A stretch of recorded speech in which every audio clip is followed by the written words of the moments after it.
इसके साथ साथ इंडिया से बहुत सारी खबरें आ रही हैं कि उन्होंने राफेल तैयारे जो उनके साथ नींबू बांध दिए हैं और लोगों ने मीम बनानी शुरू कर दी है। बहुत सारे ऐसे सियासतदान हैं, तजियाकार हैं, जिन्होंने अपने हाथ में जहाज उठा के उसके नीचे नींबू लटके होने का ये देखें, मोदी साहब का जो राफेल तैयारा है वो ये है और इसको नजर बद से बचाने के लिए नींबू बांधे जा रहे हैं। इंडिया के अंदर याद रखिएगा कि नजर बद को बहुत बड़ा एक एलिमेंट समझा जाता है और ये समझा जाता है कि बदकिस्मती होती है, जिसको 60 सती भी कहते हैं। वो कहते हैं 60 सती होती है, यानी मुश्किल दौर होता है और बुरी नजर होती है। 60 सती का मतलब ये होता है कि एक ऐसा बुरा वक्त 7.5 साल तक चलता है, इसको 60 सती कहते हैं। वैसे इंडियन मिथोलॉजी के अंदर वो कहते हैं कि बुरे से बुरा वक्त जो है ना 2.5 साल का होता है। लेकिन अगर 2.5 साल में वो मामला नहीं टलता और बुरा फेज या बुरा वक्त खत्म नहीं होता तो फिर वो 7.5 साल तक चलता है, जिसको फिर 60 सती कहते हैं। तो वो उसको खत्म करने के लिए, बुरी नजर से बचाने के लिए 3-4 काम किए जाते हैं। एक तो नींबू लटकाया जाता है अपने घर के सामने, अपनी दुकान के सामने, और उसका मकसद ये होता है कि जो बुरी नज़र है उसको ये जो नींबू है चूस लेगा। यानी नींबू जो बुरी चीज़ें हैं उनसे ज़्यादा खतरनाक है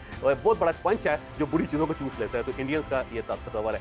इसके साथ साथ तो मिर्चें उसकी भूनी दी जाती है, मिर्चें जला के ना उसको आगे पीछे, ताकि जो बुरी चीज़ें वो छींके मार मार के वहाँ से चली जाए। तो ये भी उनका एक एलिमेंट है। इसके अलावा जो नई चीज़ खरीदते हैं, मर्सिडीज खरीद लेंगे, रोल्स रॉयस खरीद लेंगे और उसके सामने पुराना चित्र जो है ना, पुराना जूता वो लटका देंगे और उनका ख्याल ये है कि इससे नज़र नहीं लगती।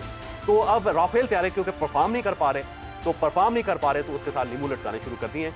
अब ये ज़हन में रखें, राफेल तैयारों की एक बैकग्राउंड है। वो बैकग्राउंड ये है कि 2019 में जब उनके तैयारे, रूसी तैयारे थे, वो ज़ाहिर मार खा गए और अभिनंदन गिरफ्तार हो गया। तो उस वक्त एयरफोर्स ने कहा था कि जनाब अगर हमारे पास अच्छे तैयारे होते तो हमने ये जंग जीत लेनी थी, और ये क्योंकि एयरफोर्स के ऊपर आप पैसा खर्च नहीं कर रहे तो इस वजह से हम मार खा रहे हैं, और अगली जो भी जंग होगी वो एयरफोर्स की बुनियाद पे होगी, तो आप हमें स्ट्रेंथन करें, आप हमें मजबूत बनाएं।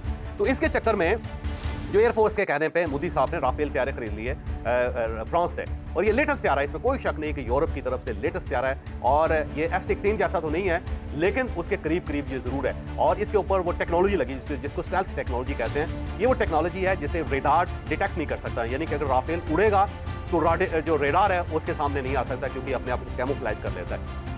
अब ये एक ऐसा तैयारा इन्होंने खरीद लिया, लेकिन आगे चल के मैं आपको बताता हूँ इस तैयारे के साथ हुआ क्या। तो अब क्योंकि बार बार तैयारा मार खा रहा है इनसे राफेल, तो अब ये राफेल को बचाने की कोशिश कर रहे हैं कि कहीं ऐसा ना हो कि ये शूट डाउन कर ले पाकिस्तान, और अगर ये कर लिया तो हमारा जो डिफेंस है या हमारा जो ऑफेंस है वो एक्सपोज हो जाएगा, पूरी दुनिया के सामने आ जाए।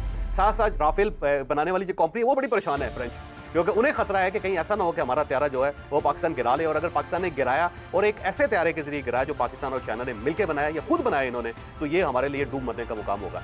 तो वो भी इंडिया को गाइड कर रहे हैं कि भाई बहुत ज़्यादा ऑफेंसिव ना हो, कहीं ऐसा ना हो कि आपको भी ये ठुक जाए और हमें भी ठुक जाए, तो इससे बचें आप। अब राफेल तैयारा जो ना, अब उसको बचाने के लिए ज़्यादा नींबू लटकाए जा रहे हैं उसके साथ साथ, और आने वाले दिनों में जूते भी लटकाएंगे, लेकिन ये जूते काम नहीं करेंगे। उसकी वजह जो है वो आगे चल के मैं आपको बताता हूँ।